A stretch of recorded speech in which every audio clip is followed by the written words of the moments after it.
This is the IFF TV podcast. Hello, back to Irish Football Fan TV. We are back. It's been a couple of weeks. We've been enjoying the World Cup, but we're back with the Irish Abroad show. Probably got to start off talking a little bit about the World Cup just to get us back in the mood. We've been away for a short period. I'm joined by Ger Browne, and it's been a while since the two of us done a video together, Ger. So, how are you? Yeah, all good. As I said, it's been a weird couple of weeks. Normally this time of year we'd be tucking ourselves into a feast of Premier League action, the Champions League, Europa League, all then kind of group stages will be coming to a conclusion. But as you say, we've been smack bang in the middle of a World Cup over the last kind of couple of weeks. Good to see a bit of bit more club football return this week across the water in England with the Championship. Obviously, so much Irish involvement. But yeah, the World Cup has been taking centre stage. It's mad to think now we're down to four teams. This time next week it'll be all over. We could have back-to-back champions. We could have new champions that remain and see. It's been a good tournament. I think it was one of them, probably like a lot of people, took a while to kind of buy into because of the run-up of club games. It didn't have the traditional normal build-up of the friendlies and all that, and it kind of took you a while to get your kind of head around it. But no, the group stages were brilliant. Loads of excitement, loads of groups just decided by goal difference. No one finishing with maximum points. I think everyone bar Qatar and Canada taking home at least a point from the tournament.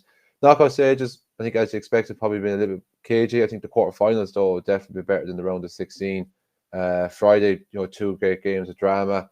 Saturday, a brilliant upset with Morocco and a great underdog story, which I think a small country like ourselves, Ireland, can very much relate to. I think there's major comparisons between ourselves in 1990 and Morocco this year. And then England France last night was first and foremost just a brilliant game of two high quality teams going right at it. And probably from our perspective, definitely from a sporting point of view, it's always good to see your neighbours been beaten and knocked out. Do feel sorry for Harry Kane. I actually don't mind Harry Kane in general, like as a person, and I think he's a fantastic player.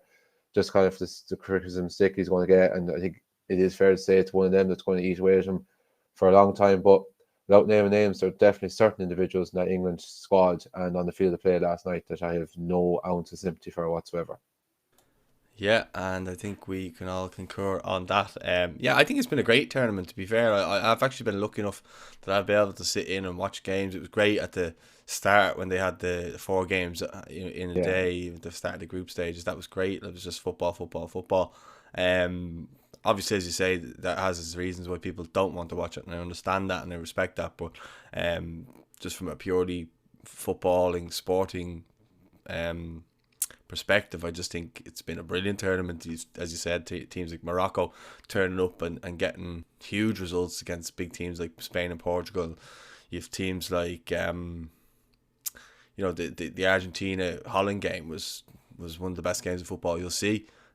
Just for the pure entertainment and drama of it. Like when people say football is boring, I just don't understand how people, when they see a game like that, they don't like football. I just honestly think that's weird. But and then you've obviously got like Brazil going out to Croatia and stuff like that as well, which it looked like after Brazil played Korea that they were champions and waiting. And then obviously you have everyone's really hoping now that it's going to be the World Cup, that Messi wins it and brings it home and probably declares himself as the best player ever or the best player in the world.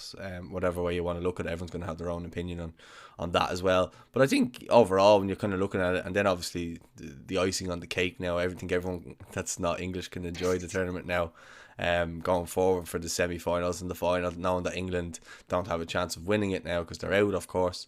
And I just think overall now, I think everybody's just quite happy. I'm going to enjoy the rest of the tournament now, and it's a nice way then to kind of bring the football back, just in time for Christmas. And then obviously we have the championship and stuff like that, which we'll be talking about. But yeah, as far as the tournaments gone so far, really, really enjoyed it. Would you have bought into a Winter World Cup? Would you like to see this going forward? Or I know the next World Cup is going to return to the traditional summer date. Would you like it to remain that way? I still think, as much as I enjoyed the World Cup, I'm still kind of thinking to myself, you still have Premier League, you still have the Champions League, as I touched on. We didn't have anything this summer apart from the Nations League games, and they wrapped up by early June. There was a massive long break. I know, obviously, you had the League of Ireland and then the Irish involvement in Europe kicked off in July, but in terms of having a big global event to kind of watch, I still think I prefer to see the World Cup in play in the summer going forward. Yeah, well, I think it's I'm very much I'm very settled in my ways. Like I hear them always talking about making changes to the Champions League, making changes to the World Cup. But I hate all that. I much Yeah. prefer, you know, in the summer you have your World Cup. It's there. It's the excitement. It's at the end of the season when there's nothing else on. It's something that everybody looks forward to. There's always that drama towards the end of the season. Players getting injured and will they make it on time? And I know we had a bit of that coming into this tournament, but I just think it's because of the tradition of it. You know, you'll meet up with your mates, you'll enjoy it together on a nice summer's day in a beer garden somewhere or something like that. Same with, you know, the European Championships. They're great occasions to go with your friends, and if your country aren't in it, it's even a great opportunity to just go and watch football, a nice neutral venue and a nice neutral game. And if there's any sort of drama with it, in terms of, you know, it's a 3-3 thriller, goes to extra time and the team get beaten on penalties, that's what you want to see. It's just it is brutal in terms of, because once you're out, as England saw. As I think they were planning on bringing the trophy home in Declan Rice's empty suitcase, but that wasn't to be for them, unfortunately. But yeah, I think going forward, I like to keep the traditions. I just don't see why you'd change it. The entertainment factor is there. There's no reason really to change it. The only reason we know why it was done for this one was because if they played it in the summer, you know, players wouldn't be able to cope with the heat. And obviously the way it is, we all know that, you know, it was very much corrupt that Qatar got the World Cup in the end, and money talk. So that's I think why that was arranged that way. So I'm just hoping going forward that they do just, you know, get the right venues and host it properly and just let the football do the talking, because it's been too much. There's too much emphasis on everything around the World Cup rather than the actual football, and that's the thing that's annoying me the most. Everything's so political, and it's like if you say anything about the World Cup, or you're a bad person if you comment on it. I'm a football fan. I'm gonna watch the biggest occasion in the world, which is the World Cup, most watched. I'm pretty sure it is the most watched sport tournament in the world. So why am I not gonna watch it? You know. Yeah, I'm 100% agree with you on pretty much everything you said there. It's just even thinking to myself, contrasting from the last quarterfinals in 2018. I remember going to Dicey's Beer Garden, t-shirt, shorts, sunglasses on, everything else like that. Friday night, sitting in, it's -2, -3 outside. You're in front of a fire, warm. I even had the task of the electricity going, watching the game on the phone in the dark. So yeah, some contrast, but same as you, I much prefer having to fill that gap during the summer when you already have your club football during the winter. And speaking of that, we might as well jump on to what we're kind of mainly here to talk about, is the Irish Broad Show, the return of the championship this weekend. Not all teams, of course, are back to full complement of players. To see the likes of the QPR Burnley game today, they had a couple of Morocco players involved on either side. So, but most players now are kind of back at this stage. And as always, there was a heavy Irish involvement from the weekend gone by. So we'll go through it. CJ Hamilton played the final 21 minutes of Blackpool's 0-0 draw at home to Birmingham City. Lang's Live gave him a 6 out of 10 rating for the time he was on the pitch. Darrell Lenihan played every second of Middlesbrough's 2-1 win over Luton. They were on a great run of form before the break, and they've continued that now with 4 wins in the last 5. They're just 3 points off the playoff. Good turnaround from Borough there after a slow start to the season. Will Keane got his 8th goal of the season and getting the equaliser in Wigan's 1-1 draw away to Millwall. Of course, Colo Torre's first game in charge of the Latics. So including assists, it's now 10 goal involvements for Keane this season. James McLean also started for the visitors, while Dan McNamara lined out for Millwall. John Egan, Kieran Clark and Enda Stevens all helped Sheffield United keep a clean sheet in their 1-0 win over Huddersfield. Again, another team who were flying before the break, and they've kept that momentum going. Egan and Clark were both given 7 out of 10 ratings and were very much praised for their defensive contributions. Egan actually even could have scored late on with a header. Stevens was given a 6 out of 10 rating from Football League World, I should say these ratings have come from, and he was more praised for his attacking contributions throughout the game. He also got a couple of good blocks in the second half. Callum Robinson was on the score sheet. He got his 4th goal of the season by grabbing an equaliser in Cardiff City's 2-2 draw away to Stoke City. Callum O'Dowda also started this game for the Bluebirds, while Will Smallbone started for the home side. O'Dowda was just given a 5 out of 10 rating from Wales Online, saying he didn't really quite show what he was capable of throughout the game, where Robinson got a 6 out of 10 rating, saying nothing really came off him the first half. His touch let him down and he was struggling off the ball too, but he always seemed to be in the right place or in the right. He always seems to be in the right spot and took his goal well. So an improvement from Robinson after break, with that goal obviously being the ice on the cake for him. Good news as well for Irish fans. Alan Ida made his first appearance for Norwich since the end of August, as he appeared as a substitute for the last 10 minutes in their 1-0 win away to Swansea City. Of course, Ida, kind of been the story of his career, it was an injury that's kind of ruled him out since August. He even starts the season injured, so it's kind of been a topsy-turvy season. But hopefully now, with that break under his belt, he can kind of get running again. And it's also good to see Andrew Omobamdele, who also hasn't been in the matchday squad for Norwich since mid-October. He's returned from injury, not involved, but look, it's good to see him back in the matchday squad. So there's a good chance he might feature for their next game next weekend. Ryan Mannion played the entire 90 minutes this game for Swansea, while Michael Obafemi wasn't involved due to injury. Wales Online gave Manning a 6 out of 10 rating, saying pushing numerous dangerous crosses from the left flank and was always an option when Swansea wanted to spread play. So despite defeat, it seems like Manning still had a good individual innings in that match. Jeff Hendrick, 90 minutes, and Shane Long, 24 minutes, both featured in Reading's 1-0 win over Coventry City. Before the break, they're the most up and down team in the championship, so it'll be interesting to see would that trend now continue. But they've started the resumption of the league with a good win. Hendrick got a 5 out of 10 rating from Berkshire Live, saying played in a deeper line midfield role, and a lot of the play did seem to pass him by, although he was often available for a pass and helped take pressure off the defence. But Shane Long got a lot of praise for the 24 minutes he was on the pitch. He got 7 out of 10 rating, saying pressed high and wide, allowing his moments breather. I quite slightly picked that one up wrong a little bit. There was plenty of Irish involvement in the Rotherham versus Bristol City match, including Chinozie Ogbene scoring past his Republic of Ireland teammate Max O'Leary.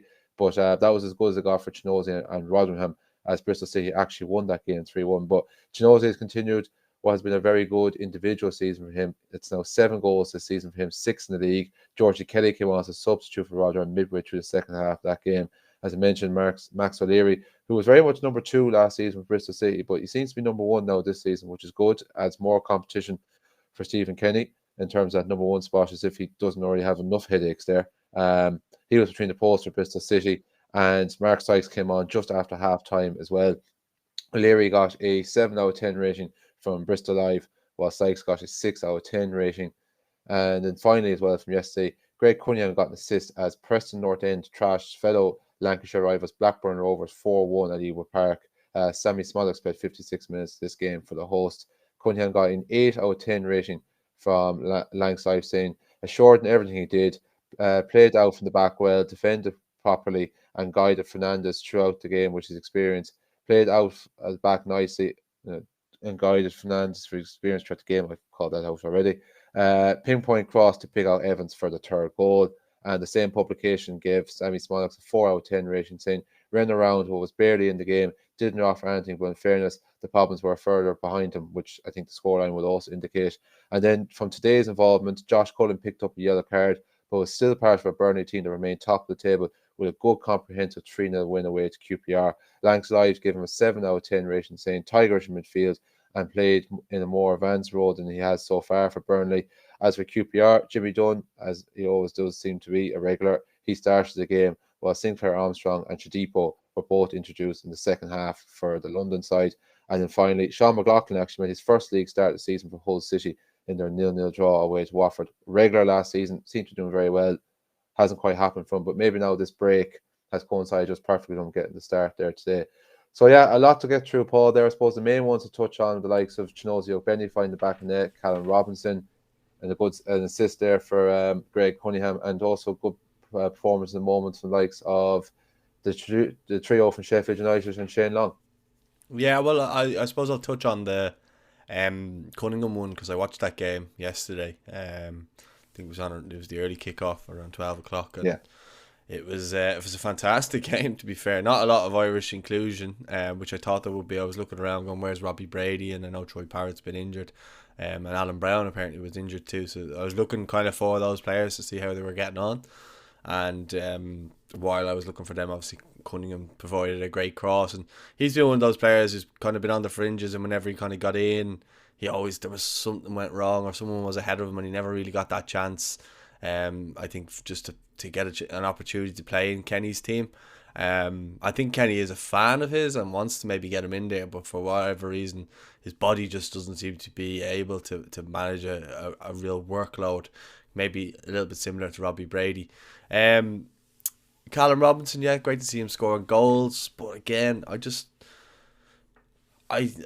rather see him do more. I'd rather see him be more consistent, be playing in the Premier League. He's shown that he can play there, but he needs to prove that he can play there on a more regular basis and prove that he is able to make that next step up, because we know that the lads that went up previously, Egan and Stevens, when they went up, they showed that they were well able to adapt to the Premier League, and they were really good performers in the Premier League in the season that they went up. And Callum Robinson just simply wasn't. And then for West Brom, then he turned up in the Chelsea games but didn't score any other games. So now he's at Cardiff. He seems to be enjoying his football there.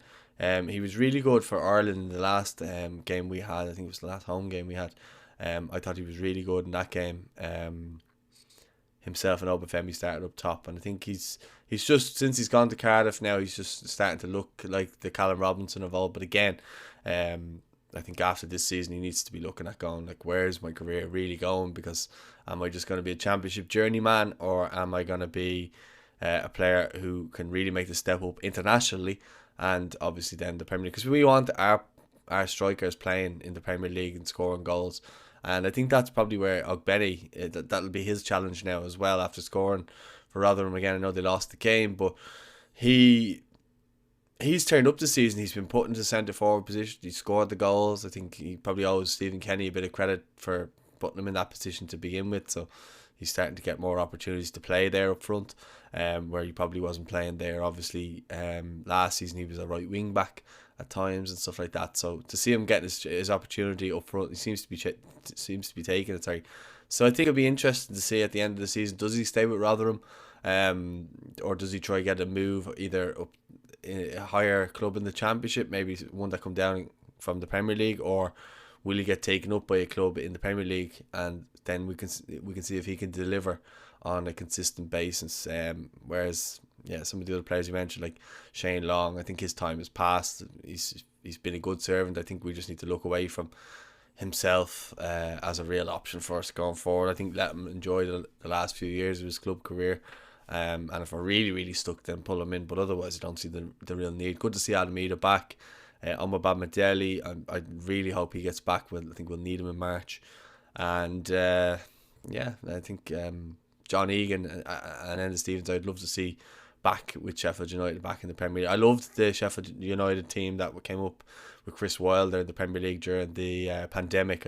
I thought that was a really good side. Really enjoyed watching them, and I thought Egan was huge for them, and he's been brilliant for Ireland as well. He's got a good few goals in the last few games. He's been fairly prolific for us, and probably taken Shane Duffy's role in terms of scoring goals for the Irish national team now, and being that leader, and he seems to be the captain now, because even when Seamus Coleman is there or Duffy, Egan seems to be the one who's captain in the side now. So yeah, I think a lot of it's positive. Just need to get some players back from injury now and just kind of go from there, I think. Yeah, just even like touching the first point you made there about Callum Robinson, I think even just reading that report on there from Cardiff, it's kind of sounds similar to in Ireland game. As you said, there's times you just want to see him a little bit more involved. I know he was there at the right man, the right place to pounce upon that Malta mistake and get the goal. But other than that, like in general, I found him very frustrating tonight. He just sometimes doesn't maybe overly get himself involved in the game, and it's kind of one of them, unless he's not scoring, you kind of was look to see what he's doing, where he's looking at someone like Ogbene, Obafemi, they're always on the heels of the defender and that kind of way. And I agree with you, he's 27 now. I kind of feel like, he's, as you said, he was there in the Premier League with Sheffield United. For one reason or another, they got on a run. You don't go change set of team. Didn't happen from, went to West Brom, as said, apart from the Chelsea games, he never really seemed to show up. He had his Premier League chances, didn't kind of quite work out for him. He's always seemed to be able to do quite well in the Championship. You kind of feel like if he's going to get one more crack in the Premier League, you feel like this is kind of now or never for him, because you say, like, he's going to be 28, 29 next season. He's getting that little bit older. You know, as you kind of say, the opportunity might have just kind of passed him by as well. Just another one as well I meant to touch on there as well, and scoring goals, is Will Keane. Like, that's 8 goals this season after stepping up from League One. He has played at the Championship level before, but he's really struggled. I remember he was there when Mick McCarthy was over Ipswich and they got relegated, and he didn't really do a lot. It's interesting. You look at him and you maybe look at someone like Ogbene and Parrott. I know they've maybe had injury problems, but obviously I do think going forward they are our best prospects, and you know, the ones we're trying to stick with. But they do seem sometimes maybe to struggle for that little bit of consistency in the Championship. Maybe it's because of injuries. Maybe it's just because they're physically still not quite there, because they're still only 2021, where Keane is now a man. He's in his late 20s. Physically, he's kind of quite there. But you look at him international level, he's really kind of seemed to struggle for Ireland. It's kind of fair to say. It's interesting when you look at the contrast where you can see Ogbene and Parrott, like you can see prospects and how they can do well for Ireland going forward. Yeah, well, I think with Keane, he's just looked totally like he can't adapt to Irish international football. Sorry, not Irish football. I just think, whereas Robinson, I think he's had a good international window, but it can be strange like that with the international windows, because players can come in, having had really good form, come into the international break and then not do well, and then they're dropped for the next game and someone else comes in. That's the way Kenny has done it. So far anyway, when he's had full strength team, like he's had players like Obafemi came in and he's dropped out Ogbene, even though Ogbene was doing really well for him, and he dropped him out, brought in Troy, and that dynamic seemed to really work well. And then against Scotland away, it didn't really work well, you know what I mean? So it's just kind of one of those things. And then I think Troy then lost his place. He obviously got injured then too. So it's just kind of one of those things. I think Will Keane, unless he starts really, you know, scoring big goals and helping, I suppose, Wigan get into the Premier League, I don't think he'll be one of the first choice players. But look, he's really came on, he's really improved. I think he's got over his injury woes, and he seems to be really enjoying football at Wigan. Same as James McLean, he's actually been playing some of his best football the last 2 seasons, and I know last season he was in League One, but you know, himself and Will Keane were two of the biggest reasons how they got back up into the Championship. Yeah, and as well, it's a nice thing to see for James McLean. He's actually really well liked by Wigan fans, because I know sometimes some of the clubs he's played for fans mightn't have always maybe taken to him, mainly just because of everything that surrounds the Poppy and Remembrance Day and all that. Just lastly, to touch on with the Championship, you touched on there, you know, it shows how Benny kind of keeps going with the form he in. He could be knocking on the door of possibly Premier League clubs next season. One player I'd be very confident one way or another, I think, that will be playing Premier League football next season is Josh Cullen. Burnley are absolutely flying it, but I think if for some reason they don't get promoted, which I think they will, I think he will definitely be knocking on the door of Premier League clubs in the summer. Yeah, he's my favourite Irish player at the moment, just the way he plays the game. And when I go to Ireland games, I know that he'll be the player who sets the tempo, and he's the one who's supplying all the good passes, and he's the one that seems to be the one that really wants to get the game by the scruff of the neck. Even though he's probably the most sitting of the midfielders, he just tried to get involved in every aspect of the game, whether it's playing out from the back or whether it's getting forward and trying to make things happen from in and around the edge of the box. He's just really gone on up in levels since he started working with Vincent Kompany. He's just really, his game's been developed brilliantly.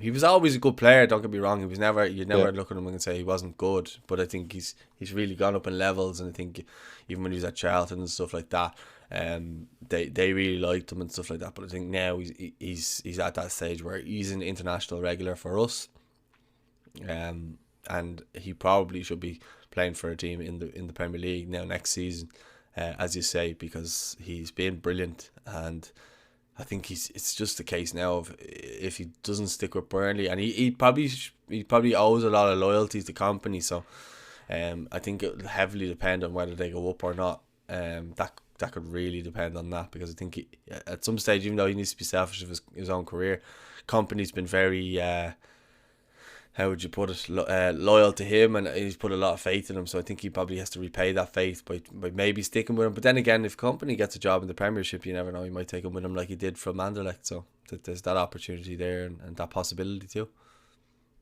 Yeah, I think it'd be great to see if Josh Cullen, obviously, because we don't have that many Irish players in the Premier League. But I think even for a personal point of view, it would mean a lot to him because I don't think he was ever really given a fair chance at West Ham. He'd come in, he'd do well in the cup game, and you'd never see him involved in the Premier League squad. And after that, like, so I think there's definitely that personal motivation as well for Josh. That's all from the Championship. We'll skip down to League One, as we always kind of traditionally would have done on the show when it was myself and Paul Tierney. We kind of would have just kind of gone into Irish players who'd done something over the weekend in League One because as we're kind of seeing a lot more now with Stephen Kenny's squad, we're not really seeing that many players being picked from League One, so there's no point kind of rumbling through who played what and everything else like that when they're not really going to be major involved in the international window. So just 2 or 3 bits of news from League One from the weekend. Of course, League One has been going on the whole time during the World Cup. Warren O'Hara scored the opener for NK Dons, but it wasn't enough as they went down 2-1 at home to Fleetwood. That is the centre-back's first goal of the season.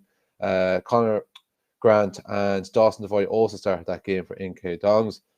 While Keane Hayes came off the bench to get an assist for Fleetwood's opening goal as they came from behind, as I already alluded to win that match. And Promise O'Mashare also started for Fleetwood to come up against his former Bohemians teammate, Dawson Devoy there. James Collins. The MK Dons boss got sacked as well, I think, after the game. All right. I sacked today anyway, just so you know. Yeah.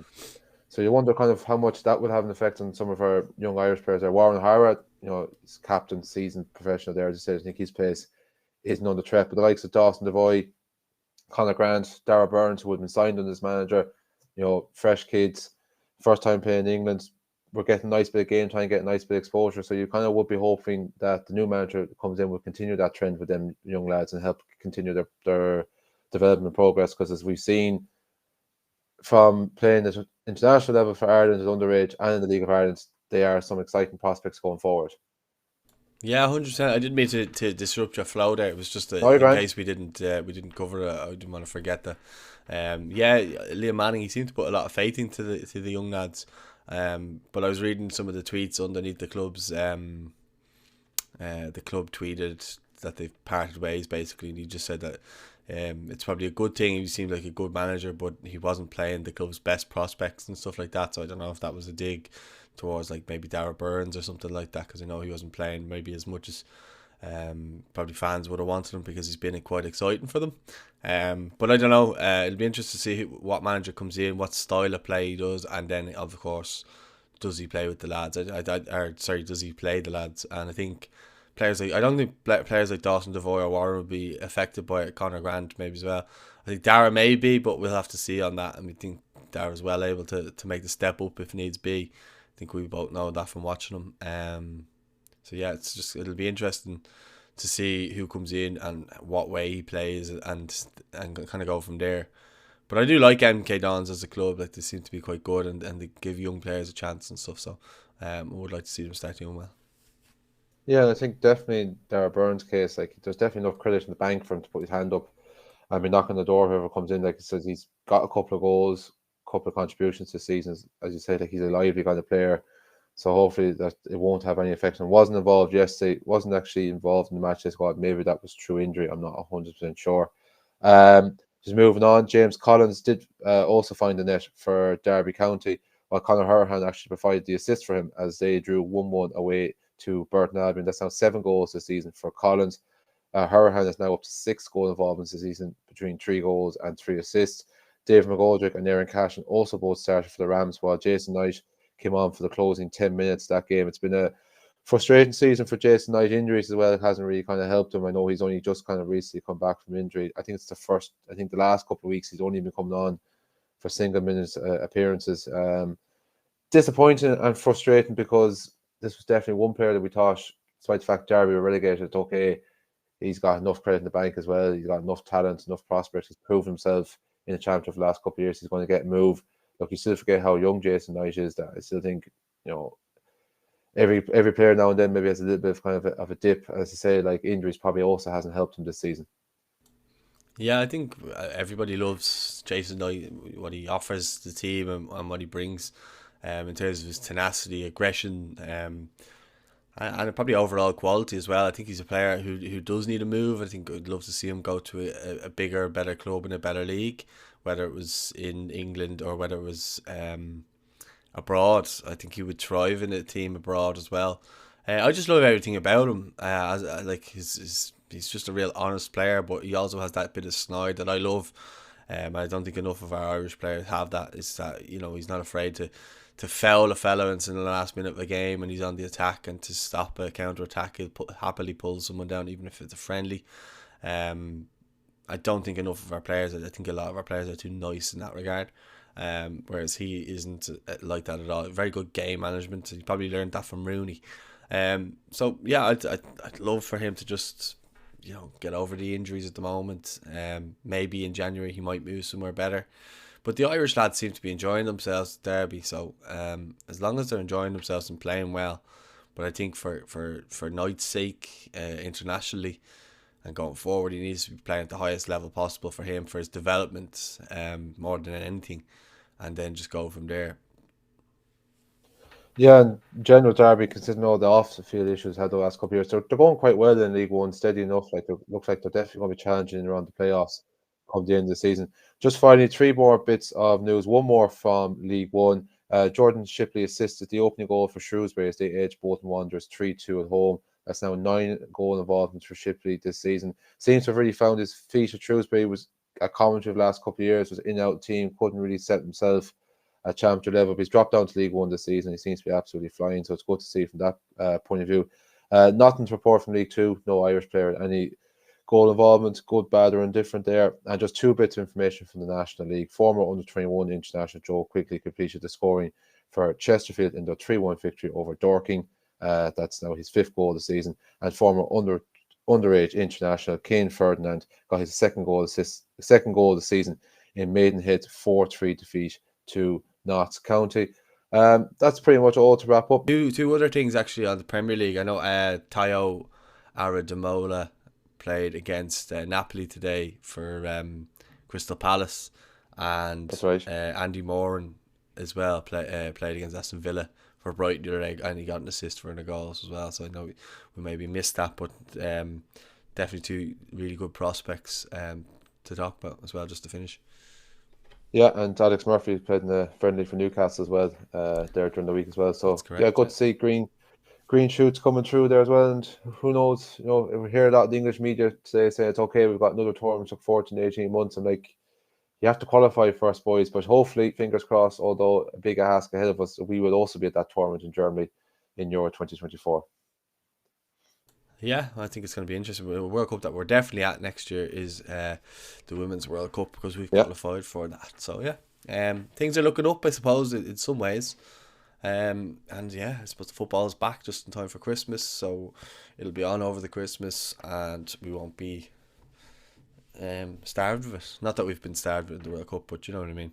Sometimes over Christmas you're kind of struggling to find football, but these days you're never actually starved for football at all, because it seems to be on every day. There seems to be a game these days. Yeah, pretty much the way they have them all now spaced out as well for television, so we definitely won't be stuck for entertainment between now and the new year.